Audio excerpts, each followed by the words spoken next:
Hey everyone, this is Luke Johnson for Know Your Poker. Today we're joined by a good friend of mine and longtime study partner, Ben, or Mr. Benabadbeat. We're going to go over his 5 most interesting hands. Hope you guys enjoy. Alright guys, we are joined with Ben, or Benabadbeat. How you doing, mate? Very good. Looking forward to it today. Yeah, we have 5 of your most interesting hands. Ben has supplied us with the GG replayer, which could be a very sweet review. So these hands are obviously not played live, but we can watch the hand back as if it's live.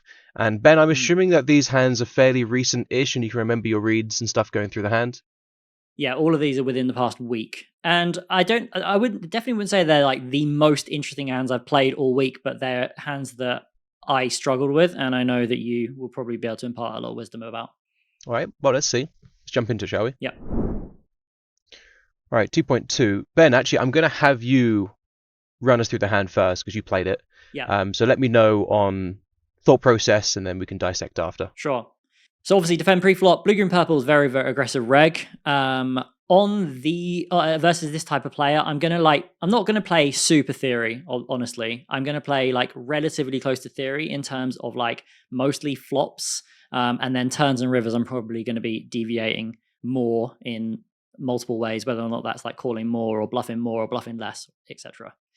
With my exact hand here, I just figured in theory this is going to be a pure continue. And with my suits, I like having the ace to the heart, the queen of hearts, and obviously backdoor straight draw here.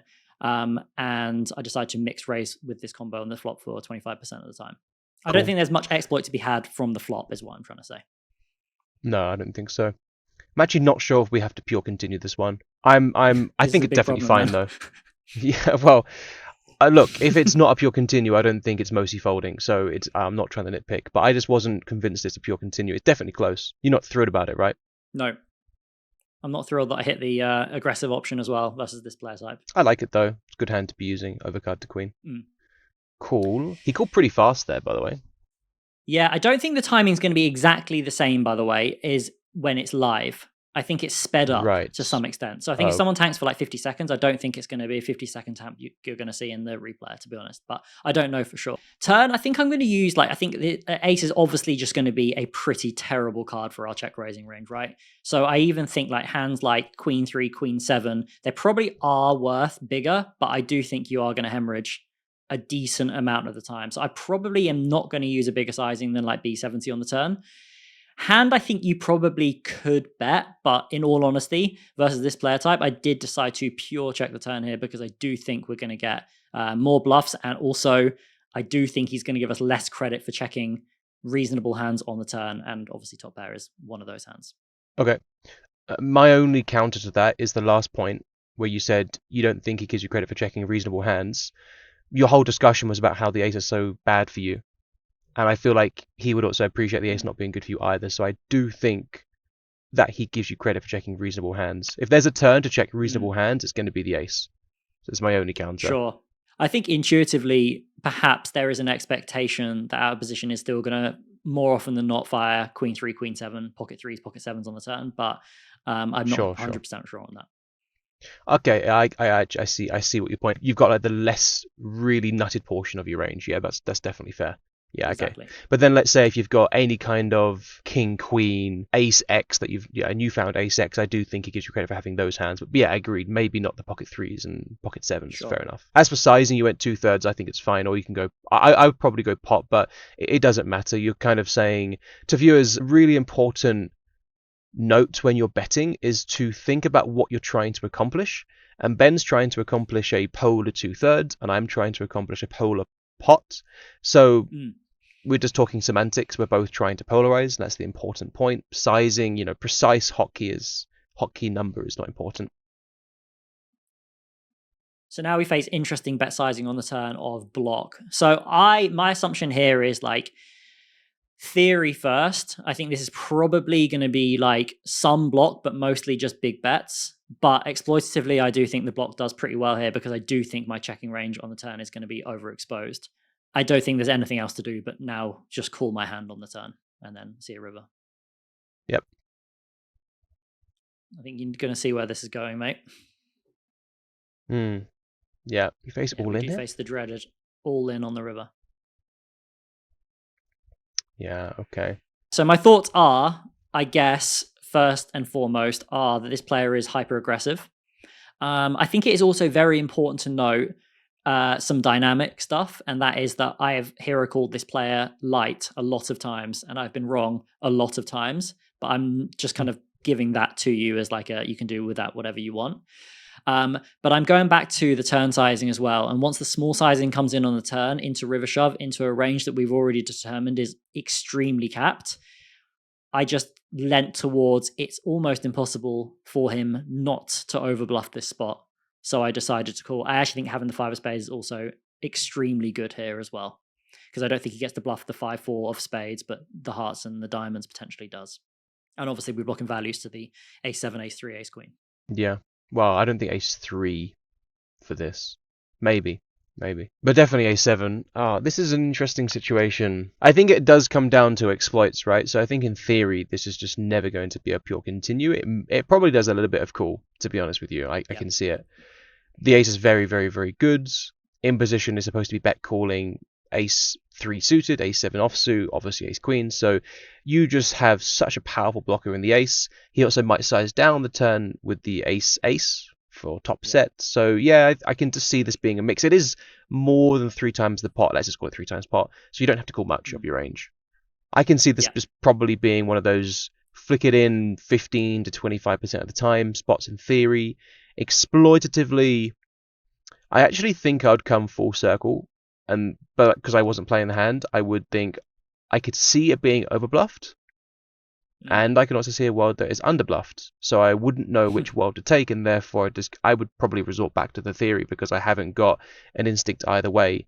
Of course, you played the hand, you're going to have a much greater instinct than me. Well, only if I call and win. Yeah, well, let's hope you did that. I'm guessing you did call. I did call. Good or bad news? I did decide to pure call. Do you think I won or lost? Okay, too late. Hey everyone, quick intermission to let you know that the highly requested Know Your Poker Discord is now live. Links on screen and below, so come on in and chat some poker with some like-minded players. I'll see you there. Ace King in the big blinds. A little bit deeper, like 120. So Villain is a newish reg. I hadn't really played with this reg much when this hand happened, but they're definitely kind of on the more creative side, let's just say. So not weak and pretty sticky and a bit kind of like, well, very fighty. So I'm mixing 3-bet with ace king pre, calling sometimes. Flop, I don't think I ever want to value raise this hand or bluff raise it. So I think this is just going to be a pretty mandatory call on the flop. Going to be raising small sizes on the flop as well. I mean, ace king, to be honest with you, could get in there with the small raise size. In fact, it probably does now I'm thinking about it. But I didn't even consider that in game. Yeah, I think it does raise sometimes. To viewers, because I imagine there's at least a few people wondering why we didn't raise pre-flop, ace king facing early positions is not a pure raise. It's, for all intents and purposes, almost a pure raise or 100% raise, but it's not quite 100% offsuit ace king varieties. If you are facing the cutoff or later, it definitely is. If there's antes, it definitely is. But in a game like this with no antes, no straddles, smallish open sizing, it's actually a indifferent decision. And on flop, yeah, I think we can raise for value here because the board is just so disconnected. In position needs to bet call king 10 of diamonds and stuff, so we're doing pretty well. I appreciate you being able to explain the things that I, for some reason, just gloss over. It's helpful. Yeah, because I know there's going to be people that are wondering why we didn't raise this hand. I was wondering for a moment as well. No leads on the turn, just pure checking, and then I face 2/3 on the turn. So I think versus some players here, I could consider folding, but I just think when I have the ace of spades denying equity from impositions, nut flush draws, and particularly when I have an opponent who is already quite barrel happy, and also didn't go 1/3 pot on the flop, went a bit smaller than 1/3, I think it was 25% on the flop. I think they are just going to have like a bunch of random combos. I just think my hand is just a pure continue in every single way. And I don't really want to raise now on the turn with my hand. I think I want to use a hand with a little bit more equity or blocker value. So maybe a hand like, maybe even like an ace-7 of spades or something like that, I think makes a much better raise. Something that I'm considering here is the board looks quite connected, but it's not that connected for in position. So in position can't say, right, I'm just going to bluff my straight draws and flush draws because it's not going to be enough. They're not going to have enough of those combos. And frankly, not all of those combos want to bet anyway. So, like for example, a hand like 4-5 or pocket fives isn't in love with the idea of barreling. So therefore, in order for imposition to have enough bluffs, they need to use some kind of random hands. Let's say some occasional king 10 of hearts and king queen with a spade. Those quite low equity bluffs we've got great equity against, because when we've got ace king and they've got king queen, they've got 3 outs against us. So it might look like a very marginal decision here, but when you account for imposition's really low equity bluffs, they're not just barreling 8 outs or more. I think ace king is, as you say, is a pretty slam dunk call. And also, just one more addition to that is that in these particular nodes, when you do call the turn, your EV doesn't just come from them bluffing, but it comes from them also bluffing when you hit your cards, because they're good bluffs for imposition. So you make more money in that way as well. Even more reason not to. Yeah, I didn't think about that. Yeah.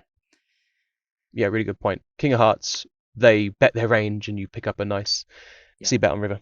Very good point. So anyway, I do call. And we do see a 9 of spades. Definitely playing no donk bets again on the river. I think our position has as many flushes, if not more, than we do.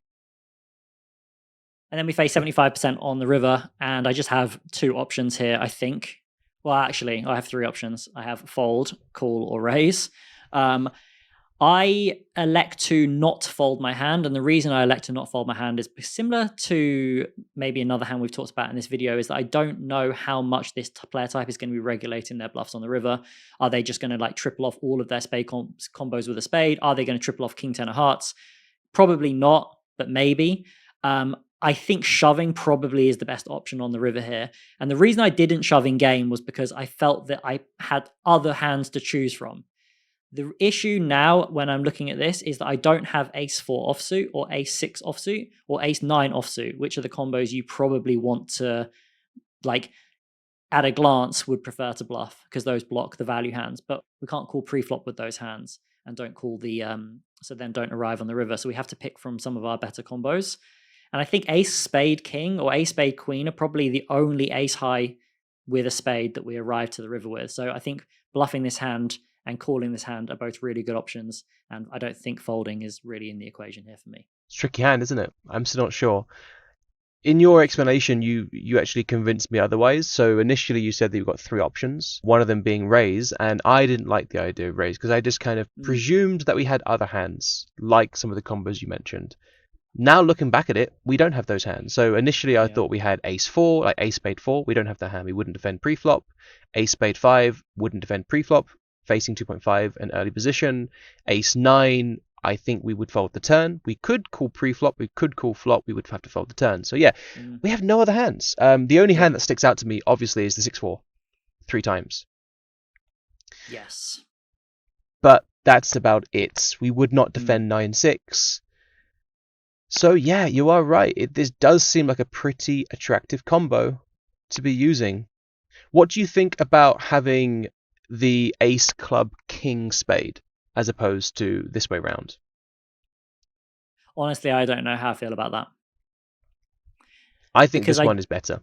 Yeah, I do think so too, because I do think he's more likely to be barreling the turn with his nut flush draws naturally than the king high flush draws.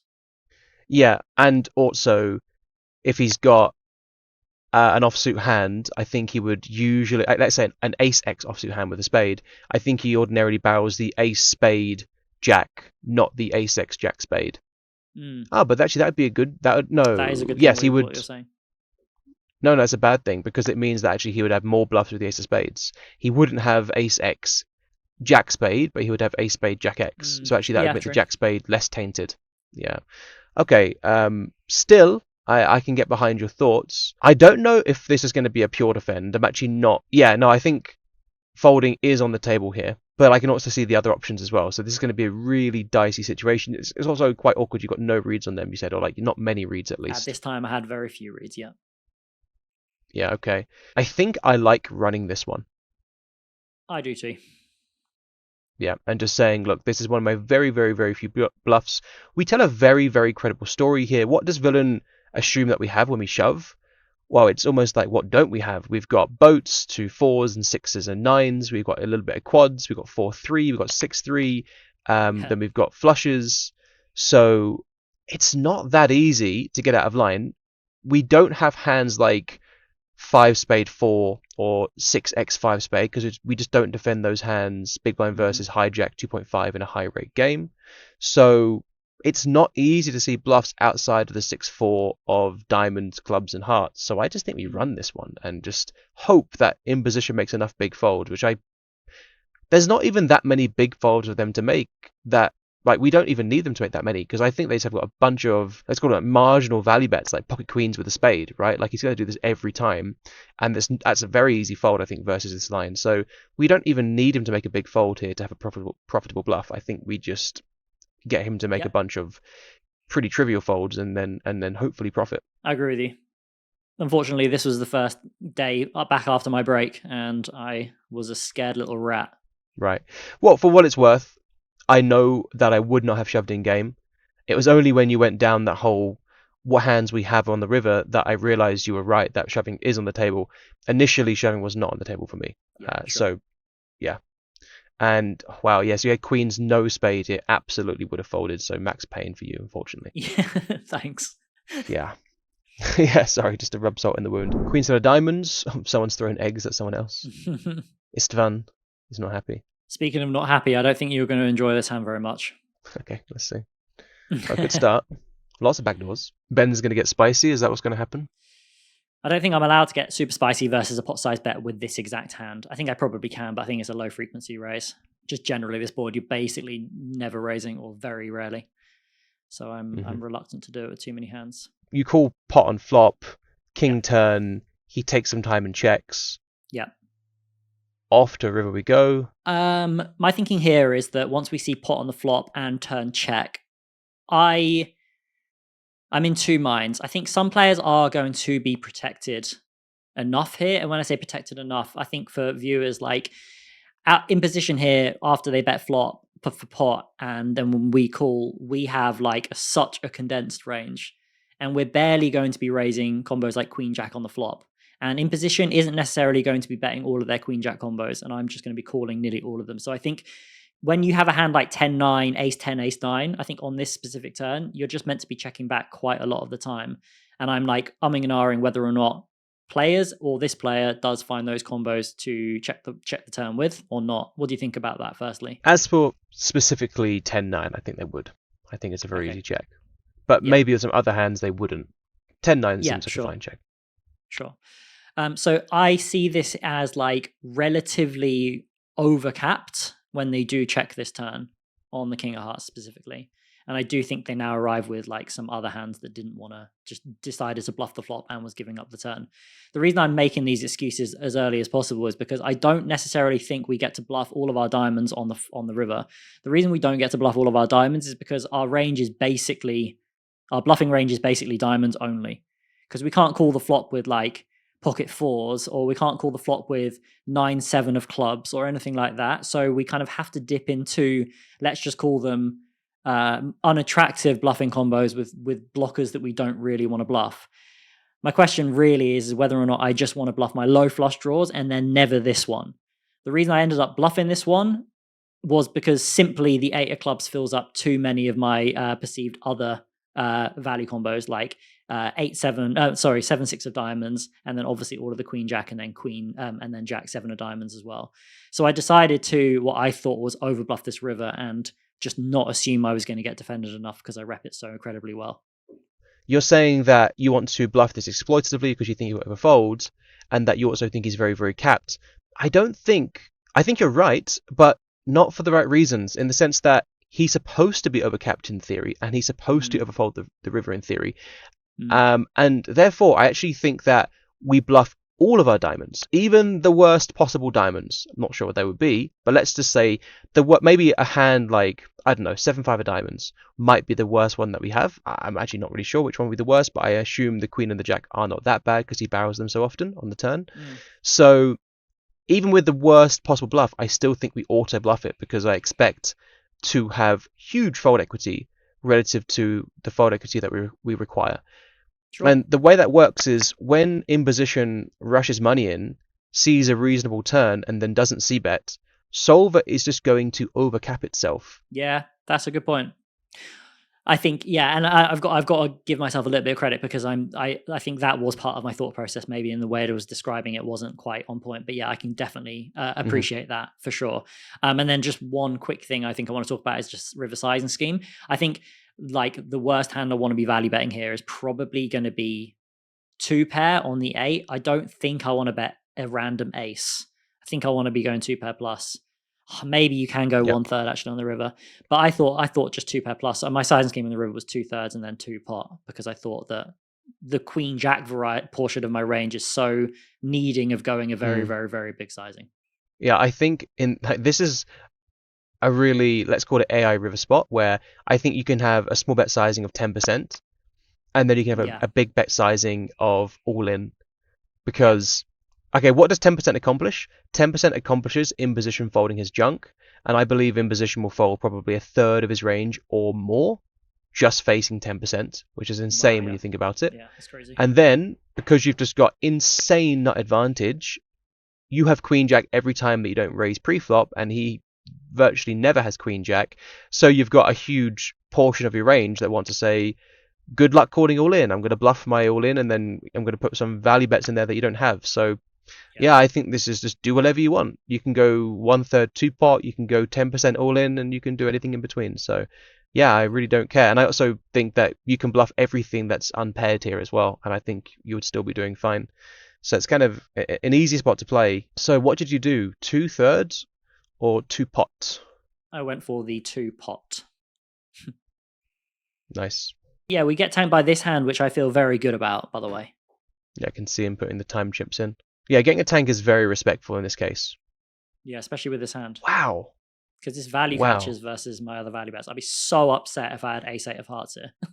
Like, so upset. Well, do you think he's time banking as to whether to shove? No way. No way. Not when I have 1 million queen jack combos. I mean, like, you have to ask them, but I would imagine no way. Yeah, if I were to guess, I would imagine he's contemplating shoving, and then calls. But I can't imagine he wants to fold this hand, ever. Like, can't you just sit there with ace-10 and do this? I don't know. To me, this looks like more of a considering shove as opposed to huge nit roll. Well, I don't think the comments. Let us know below. Was he thinking about shoving, or was he thinking about folding? Definitely. I'm on side contemplate shove. Ben, you're on side of nit roll, correct? Yeah, nit roll, yeah. Okay. Yeah, I'm interested for the response there. Cool, nice hand. So everyone in my YouTube and probably your channel knows Zeljko Tokic. This is the OG Shirachi. I'm sure you've seen him chatting and stuff. Good guy, very good guy. Yeah, I didn't know that was him actually, by the way. Yeah, that is him. He's got a good win rate. I pre-flop versus him. I'm definitely deviating. And I'm happy to say that. I think he already knows that. That's fine. But this is not a deviation. This is just a regular 3-bet with a regular hand. Flop sizing, unlike the 10-10-8, I think probably I want to use... I'm happy using half pot or 2/3 pot. I generally just go half pot on these boards. And it's not range. And I think hand... Blocking 9s, blocking 8s probably wants to bet a little bit more than some of the other hands. But around global frequency, it may be like 60% or something like that. I would... check this hand quite a lot actually. I'll throw a solution on screen to the viewers. In fact, I'll be doing that throughout the video. I have the suspicion that I think your global and whatever is pretty fine, but I would bet less than global for sure.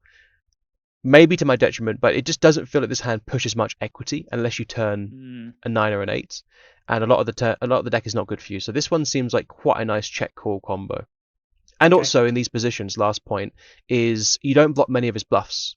He doesn't defend much of the 9x, so his bluffs usually, if you check, he'll bluff a bunch of the Queen 10, King Jack, King Queen potentially. So I think we do quite a nice job of allowing him to bluff with a bunch of hands that we can check call against. So I like check calling this. I'm not against betting though, just not as much as you're doing. I didn't do this every time, by the way. Definitely not. Yeah. Very interesting turn. I think you can go literally both ways with this hand on the turn. Good arguments for betting are that you do block some pocket 9s, you block some pocket 8s from his boats, but also like when we bet half pot on the flop, he naturally is going to be floating pretty wide, and also we're going to be betting high frequency than he's going to be defending. So I do think we just have to be checking this turn at least some of the time, even though our top end advantage is huge. Our combo just now almost feels a little bit too thin for going for 3 streets. I could bet the turn though, but I think checking is probably a more standard option. Yep, I agree with you. You check, he bets quarter pots. Yeah, nothing else to do, just call here, I think. Yeah. Now we completely remove his bluffs. He can't bluff with a 9. If he's got a 9, he's got pocket 9s. If he's got an 8, he's got the same hand or better. Yeah. So yeah, I like it.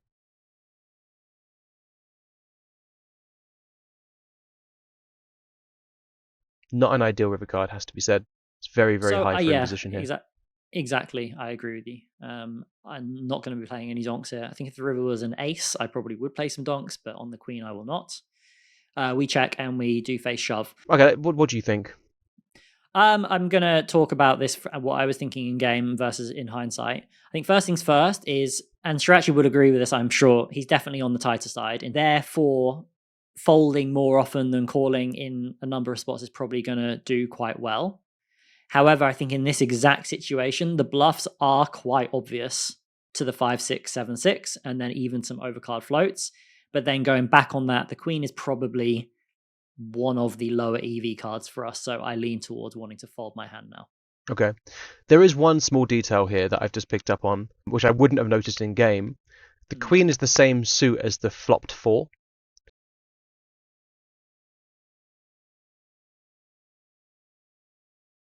So you don't lose to that many queens as opposed to what you're doing on the 4 of a queen of diamonds or queen of clubs. It's a small detail. It's a good point. I didn't figure that out in game, obviously. Well, not obviously, but I didn't.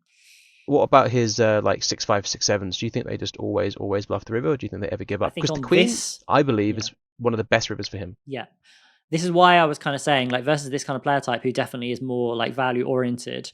It's not like, when I say that, by the way, that isn't like an insulting thing that I'm trying to make. It's like he's still going to bluff good spots to bluff. You know, he's not just going to give up always and then only shove value. That's not how he plays, clearly, because he does well. But like, I think in terms of like recognizing that this is a good card for him, he's now very much incentivized to shoving those the 6-5, 7-6, which I know I'm honing in on those, but there is like an ace-5 as well. Yeah, so your line looks very, very, very, very capped.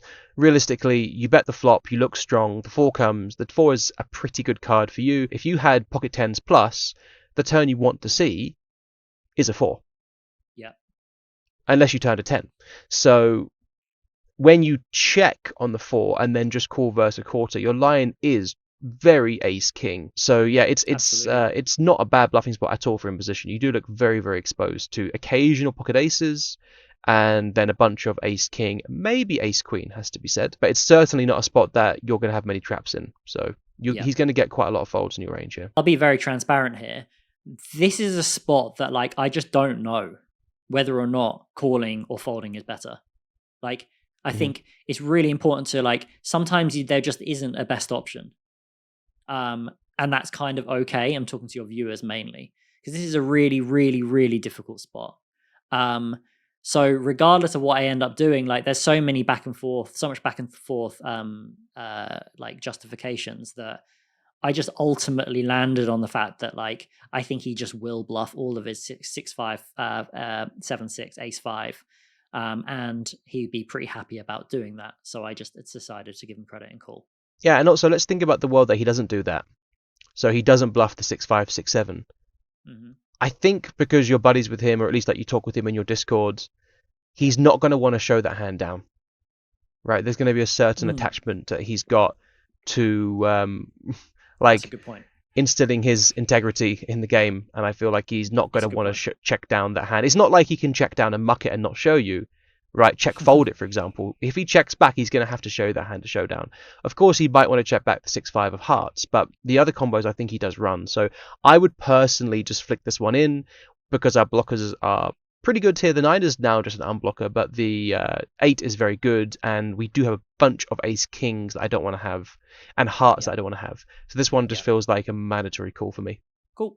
All right, we flick it in. I'm going to say you win, even though you've been getting the tricks on me today. I've not got a single read right. I'm going to say you beat. Jack 10 of spades is my read here.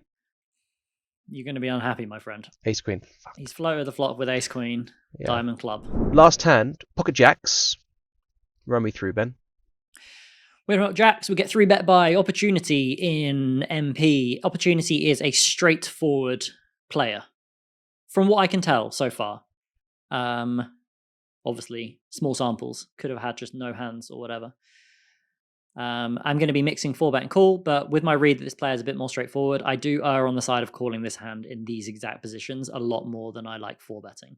Queen 10-7, we're just going to face a small bet, nothing else to do but just call the flop. Can't fold, can't raise. Queen high board, probably better for them than it is for us. I'm definitely going to 4-bet some queens pre. You got all the blockers to the queens and tens, by the way. Sorry, Queen Jack, Jack 10. I actually have no blockers to the queens and tens. True. But yeah, your jacks are opposite to the queen and 10 is what I should have said. True. Yeah. Very small bet from him. 5th pot, not 3rd or quarter, which you usually see. Yeah. So then king of hearts on the turn, and we face half pot. Yeah. It's interesting that he found 5th pot hotkey on flop, but then he doesn't have a half pot hotkey here, presumably because he's scrolled to it, which is weird. Yeah. Anyway, it's very interesting. Yeah, for sure. So my thinking here was that the king is definitely going to be much better for in position than it is for out of position. Naturally, obviously, he just overtakes us with so many of his like ace king combos mainly because we don't really have those.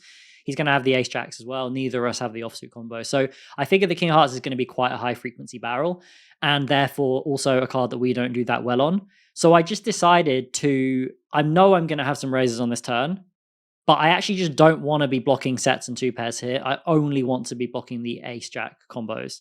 So even though you're probably raising this turn like sub 10%, I would guess, I decided with the jack of hearts to raise the turn every single time, because I think when he does hold the jack of hearts, it's either the nuts or a queen jack, queen 10 of hearts, which is going to continue versus raise. So I'm trying to make him now fold maybe 2 pair, aces, ace king. So I just go with the pure raise on the turn. I wouldn't have done this, but I like it. This is the second time that at face value I was going to say something, then you gave a good thought, and I've changed my mind. Nice. Yeah, I would have personally in game used hands like queen jack before jacks, but your analysis is it makes a lot of sense. You don't want to block a queen at this point. Maybe on the turn he might call, but by the river I think he's folding, and I presume you're not shoving here. So yeah, I like it. I wouldn't have done this, but I do like your decision to raise this hand ahead of some other ones. I would have got the order wrong. 657. Okay, so he's called. So this is a 3rd pot. You give him about 4-1 here. That's half pot. Sorry, half pot. Yeah, half pot raise. Because I remember going 3rd pot didn't really make much sense here because I'm just repping ace jack, right? So I just thought let's just go bigger. Yeah. Okay. Yeah. Half pot 3-1. Definitely not a nice spot with some 2 pairs, and by the river they're going to be folding depending on the river. Yeah, I really like this.